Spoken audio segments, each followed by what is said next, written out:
اعوذ باللہ من الشیطان اللعین الرجیم بسم اللہ الرحمن الرحیم وبہ نستعین وہو خیر معین رب اشرح لی صدری ویسر لی امری واحلل عقدۃ من لسانی یفقہوا قولی۔ الخامس اللام ولہا معان احدها للاختصاص وهو على ضربین، اما للاختصاص الملکی نحو المال لزید او للاختصاص الاضافی نحو الجل للفرس۔ بیان فرماتے ہیں کہ ہماری بحث پہلی نوع میں حروف جارہ میں جاری ہے، اور حروف جارہ 17 حروف ہیں، اور یہ اسم پہ داخل ہو کر اسم کو ہی جر دیتے ہیں۔ آج ان 17 حروف میں سے جو 5واں حرف ہے وہ لام ہے۔ فرماتے ہیں کہ اس لام کے لیے کچھ معانی ہیں آگا۔ ان معانی میں سے جو پہلی معنی ہے وہ یہ ہے کہ لام اختصاص کے لیے آتا ہے۔ اس اختصاص کی 2 اقسام ہیں آگا۔ ایک اختصاص ملکی ہوتا ہے، اور دوسرا اختصاص اضافی ہوتا ہے۔ جیسے مثال دیتے ہیں اختصاص ملکی کے لیے، کہتے ہیں کہ المال لزیدن، یہ مال زید کے لیے ہے، یعنی یہ اختصاص ملکی ہے، یعنی یہ مال خاص ہے زید کی ملکیت میں، یعنی یہ روپیے، یہ پیسے، یہ زید کی ملکیت میں یہ خاص ہیں آگا، کسی اور کے لیے خاص نہیں ہیں۔ فقط ہم نے تخصص لگایا، خاص کیا کہ یہ مال جو ہے، یہ چیز جو ہے، یہ روپیے جو پڑے ہیں، یہ مثلا زید کی ملکیت کے لیے خاص ہیں، ٹھیک ہے۔ اچھا، یا ہم کہتے ہیں کہ یہ اختصاص اضافی ہے آگا۔ مثلا جیسے ہم کہتے ہیں کہ الجل للفرس، یا مثلا ہم جیسے مثال دوسرا کہتے ہیں کہ الحمد للہ رب العالمین، یعنی تمام تعریفیں اللہ کے لیے خاص ہیں، ٹھیک ہے۔ یہ تعریفات حمد و ثنا جو خاص کی ہے کس کے لیے آگا؟ اللہ کے لیے۔ یہ ابھی یہ کیا ہے آگا؟ یعنی یہ ملکی نہیں ہے، یہ اختصاص ملکی نہیں، بلکہ یہ اختصاص اضافی ہے، اختصاص نسبی ہے، یعنی آپ نسبت کے اعتبار سے بھی کہہ سکتے ہیں، ٹھیک ہے، کہ یہ تمام تعریفیں اللہ کے لیے خاص ہیں۔ ابھی ہم نے اس تعریفات کی تخصیص لگائی کس کے ساتھ آگا؟ اللہ کے ساتھ، یعنی ہم نے نسبت دی کہ بھائی یہ تعریفات جو بھی ہیں یہ اللہ کے لیے خاص ہیں۔ یا مثلا کہتے ہیں کہ الجل للفرس، یہ جل جو ہے، یہ جو گھوڑے کے اوپر رکھی جاتی ہے، یہ جل جو ہے یہ خاص ہے کس کے لیے آگا؟ گھوڑے کے لیے، یعنی ابھی یہ ملکیت نہیں ہے، فقط ہم نے اس کپڑے کو خاص کر دیا اور نام دیا جھل کا، کہ یہ جھل جو ہے یہ گھوڑے کے لیے خاص ہے، ٹھیک ہے۔ آئیے دیکھتے ہیں عبارت میں کیا ہوتا ہے۔ فرماتے ہیں الخامس اللام، حروف جارہ میں سے 5واں جو حرف ہے وہ لام ہے آگا۔ وَلَهَا مَعَانٍ، اور اس لام کے لیے چند معانی ہیں، ان میں سے پہلی معنی احدها، پہلا معنی للاختصاص، یہ لام اختصاص کے لیے آتا ہے، وَهُوَ عَلَى ضربین، اور یہ اختصاص 2 قسموں پر ہے، ضربین یعنی یہاں پر قسمین، اما للاختصاص الملکی، یا یہ اختصاص ملکی ہوتا ہے، جیسے مثلا المال لزیدن، یہ مال زید کے لیے ہے، یعنی یہ مال زید کی ملکیت کے ساتھ خاص ہے۔ او للاختصاص الاضافی، ٹھیک ہے، یا آپ یوں بھی کہہ سکتے ہیں کہ للاختصاص النسبی، مثلا نسبت کے حوالے سے، یعنی یہ خاص اختصاص نسبی ہے آگا، یا اختصاص اضافی ہے، ٹھیک ہے۔ جیسے مثلا الجل للفرس، یہ جھل جو ہے یہ خاص ہے کس کے لیے آگا؟ فرس کے لیے، گھوڑے کے لیے۔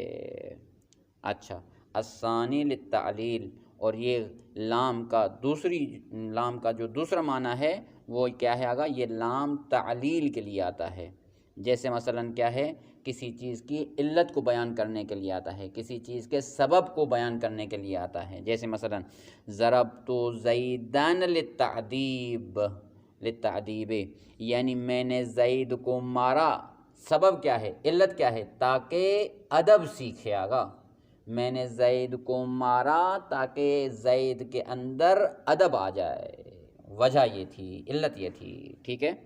اچھا، ہمارا شاید مثال کیا ہے آگا، یہاں پہ للتعدیب میں ہے، یہ لام علت کی معنی میں آیا ہے. ٹھیک ہے.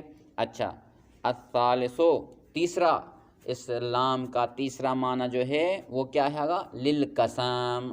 یہ لام قسم کی معنی میں آتا ہے. جیسے مثلا نحو للہ لا یؤخر العجل، یعنی قسم ہے اللہ کی کہ موت کو پیچھے نہیں کیا جائے گا. اجل کی معنی جو ہے وہ موت ہے. ٹھیک ہے. یہ لام قسم کی معنی میں آیا ہے. ٹھیک ہے. جیسے مثلا کہتے ہیں اے واللہ، اور یہاں پہ عرب میں جو ہے یہ مشہور ہے کہ یہ واو کے ساتھ زیادہ قسم اٹھاتے ہیں، واللہ مثلا. ٹھیک ہے. اللہ کی قسم ہے کہ موت کو پیچھے نہیں کیا جائے گا. اچھا، الرابع زائدتاً للتأکید نحو ردف لکم اے ردفکم. اور چوتھا معنی جو لام کا ہے وہ کیا ہے آگا، یہ لام زائدہ واقع ہوتا ہے. ٹھیک ہے. زائدہ واقع ہوتا ہے تاکید کے معنی میں. ٹھیک ہے. زائد ہوتا ہے یعنی کیا آگا، اگر ہم کلام سے اس حرف کو ہٹائیں تو معنی میں کوئی خلل نہ آئے تو یہ زائدہ ہوتا ہے. ٹھیک ہے. جیسے مثلا ردف لکم یعنی کیا، اے ردفکم. ٹھیک ہے. یعنی ہم نے لام کو ہٹایا تو معنی میں کوئی خلل نہیں آ رہا. ٹھیک. یہاں پہ شاید مثال کیا ہے، لام زائدہ ہے. ٹھیک. وَتَدْخُلُ عَلَى الْمُظْهَرِ كَمَا مَرَّ، اور یہ لام اس میں ظاہر پر داخل ہوتا ہے، کما مر، جیسے ہم نے تمام امثال جو گزار رہے ہیں آگا یہ اس میں ظاہر پر داخل ہوا ہے. للہ، یہ اللہ کیا ہے، اس میں ظاہر ہے. ٹھیک ہے. للفرس، فرس کیا ہے، اس میں ظاہر ہے. تمام مثال ہم نے جو دیے ہیں وہ اس میں ظاہر پر یہ لام داخل ہوا ہے. وعلی المضمر، اور یہ لام داخل ہوتا ہے کس پر آگا، ضمیر پر بھی داخل ہوتا ہے. جیسے مثال دیتے ہیں لہو معقباتون، لہو جو ہے یہ ضمیر پر داخل ہوا ہے. یہ شاید مثال یہاں پر یہ لہو والا ہے. لام یہ کیا ہے آگا، حرف جارہ ہے، اور لہو جو ہے یہ ضمیر ہے. یہاں پر تقدیراً یہ کیا ہے، مجرور ہے. ٹھیک ہے. محلاً مجرور ہے. اور فرماتے ہیں لیکن تفتح بالحاق الضمیر، لیکن اسلام کو فتح دیا جائے گا آگا کب، جب یہ ضمیر کے ساتھ ملحق ہو جائے. جب یہ لام ضمیر کے ساتھ ملحق کیا جائے گا تو اس وقت لام کو فتح دیا جائے گا. ٹھیک ہے.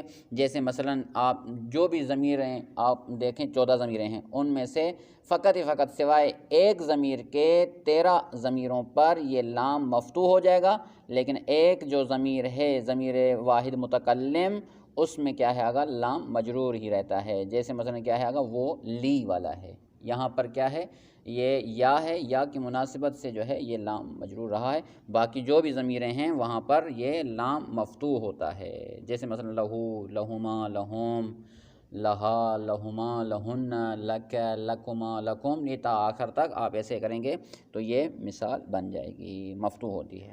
اچھا آگا، اسلام کی پانچویں آخری معنی یہاں پر کیا ہے آگا، الخامس بمعنی عن اذا استعمل مع القول. ٹھیک ہے. فرماتے ہیں کہ اسلام کی پانچویں معنی جو ہے وہ کیا ہے آگا، ان کی معنی میں استعمال ہوتی ہے.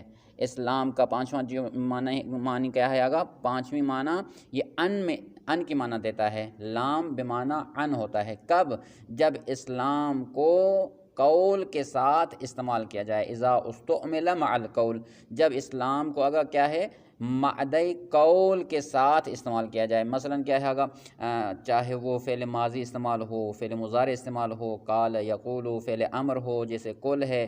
ٹھیک ہے. مادۂ قول جو بھی آ جائے، چاہے جو بھی صیغہ ہو لیکن ہو مادۂ قول میں سے، تو اس وقت یہ لام بمعنی ان ہوتا ہے. جیسے مثلا قرآن کی آیت ہے کہ بسم اللہ الرحمن الرحیم، قولہ، اللہ تبارک و تعالیٰ کا قول ہے کہ قال الذین کفروا للذین آمنوا، ہمارا شاید مثال کس میں آگا؟ للذین آمنوا میں ہے، ٹھیک ہے۔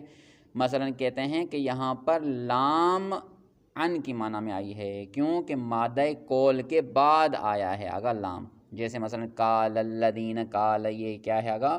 فعل ماضی ہے، اس کے بعد للذین آیا ہے، قال الذین کفروا للذین آمنوا، یعنی کہا ان لوگوں نے جنہوں نے کفر اختیار کیا تھا ان لوگوں کے بارے میں جنہوں نے ایمان لے آئے، جو ایمان لے آئے تھے، ٹھیک ہے۔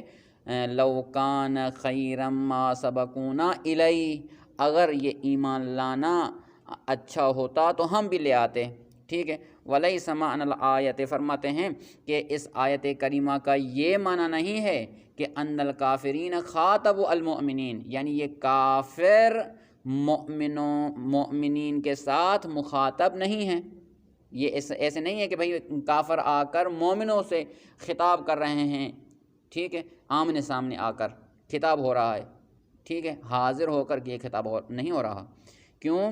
لأنہ لو کان کذالک، اگر یہ ایسا ہوتا تو، یعنی کافر آ کر مومنوں کے ساتھ آمنے سامنے حاضر ہو کر خطاب کرتے تو لواجب ان یقال، تو ضروری تھا کہ اس طرح کہا جاتا، آیت کریمہ میں یوں ہوتا کہ ما سبقتمونا الیہ، یعنی تا کے ساتھ استعمال ہوتا، ما سبقتمونا، وہاں پر کیا ہے آگا؟ ما سبقونا ہے، ٹھیک ہے، اس طرح۔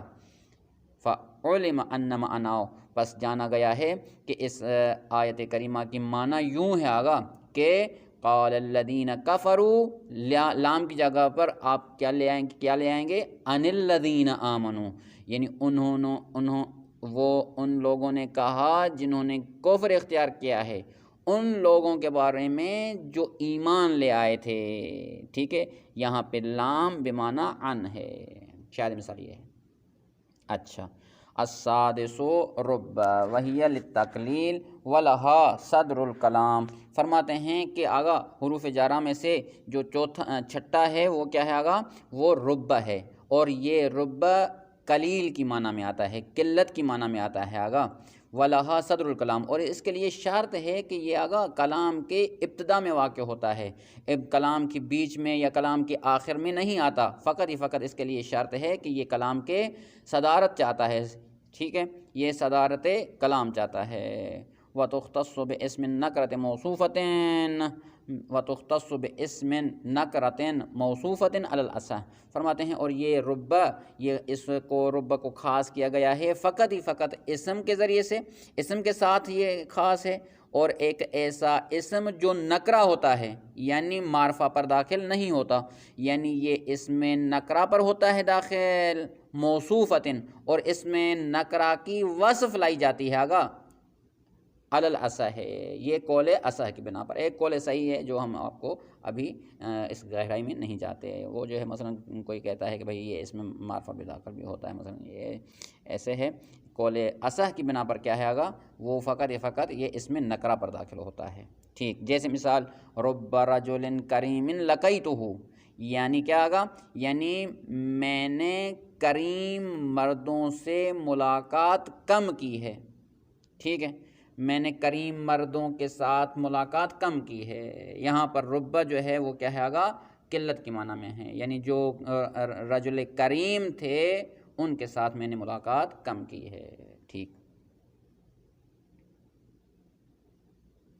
وَقَدْ تَدْخُلُ عَلَى الْمُضْمَرِينَ مُبْهَمٍ مُبَيَّنٍ بِنَكْرَةٍ مَنْصُوبَةٍ، فرماتے ہیں کہ یہ رب داخل ہوتا ہے بعض اوقات، یعنی ہر وقت نہیں، بعض اوقات یہ رب داخل ہوتا ہے ایک ایسی ضمیر پر جو آگا ضمیر مبہم ہوتی ہے، یعنی اس کا کوئی مرجع وغیرہ ظاہر نہیں ہوتا، ٹھیک ہے، پیچھے ذکر کیا ہوا نہیں ہوتا، مبہم ضمیر ہوتی ہے، لیکن پھر کیا ہوتا ہے آگا؟ مبینن، اس ضمیر کو بیان کیا جاتا ہے کس کے ذریعے سے آگا؟ نکرہ منصوبہ کے ذریعے سے، ایک ایسا اسم ہوتا ہے جو نکرہ ہوتا ہے اور وہ منصوب ہوتا ہے، ٹھیک ہے، جیسے مثلا ربہ رجلان، یہاں پر رب ضمیر پر داخل ہوا ہے اور یہ ضمیر مبہم ہے، اس کا کوئی مرجع پہلے ذکر نہیں ہے، تو اس کو بیان کرنے کے لیے ہم نے اس کو کیا ہے آگا، یعنی ایک اس میں نکرہ لے آئے ہیں، وہ منصوب ہے، وہ کون سا ہے آگا، رجلان، ٹھیک ہے۔ اچھا، ربہ رجلان وقد تستعمل للتکثیر، نحو بعض اوقات فرماتے ہیں کہ یہ ربہ اس کو استعمال کیا جاتا ہے آگا کثرت کی معنی میں، جیسے مثلا رب تال القرآن والقرآن یلعنہ، یعنی زیادہ تر ایسے لوگ ہیں جو قرآن کی تلاوت تو کرتے ہیں لیکن قرآن ان پر لعنت کرتا ہے۔ وہ کون سے ہیں آگا، وہ ایسے بندے ہیں جو قرآن کی تلاوت تو کرتے ہیں، قرآن تو پڑھتے ہیں لیکن ان آیات پر عمل نہیں کرتے، ٹھیک ہے۔ واو رب نحو قول الشاعر، فرماتے ہیں کہ یہ واو بھی ایک ایسا ہوتا ہے جو رب کی معنی میں آتا ہے آگا، ٹھیک ہے، یہ واو رب کی معنی میں آتا ہے، جیسے مثلا کہتے ہیں وَبَلْدَةٍ لَيْسَ لَهَا أَنِيسٌ إِلَّا الْيَعَافِيرُ وَإِلَّا الْإِيسُ، کہتے ہیں کہ زیادہ تر شہر ایسے ہیں جن میں کوئی انیس نہیں ہے، جن میں کوئی دوست نہیں ہے، صحیح ہے، سوائے جو ہے کس کے آگا، یا عافیر اور عیس کے، یعنی یہ یا عافیر یعنی کیا ہے آگا، یعنی گائے کا چھوٹا بچہ جو مثلا چوپایا مال جو ہوتا ہے، چوپائی چار پائی والے جو جانور ہوتے ہیں، ان کے علاوہ کوئی بھی اس شہر میں نہیں دکھائی دیتا، صحیح ہے، کوئی بھی دوست نہیں ہے، یعنی کیا آگا، یعنی زیادہ تر شہر ایسے ہیں جن میں کوئی اچھا دوست، مخلص دوست نہیں، سوائے کس کے آگا، 4 پاؤں رکھنے والے جانور کے۔ صلی اللہ علی محمد و آلہ الطیبین الطاہرین۔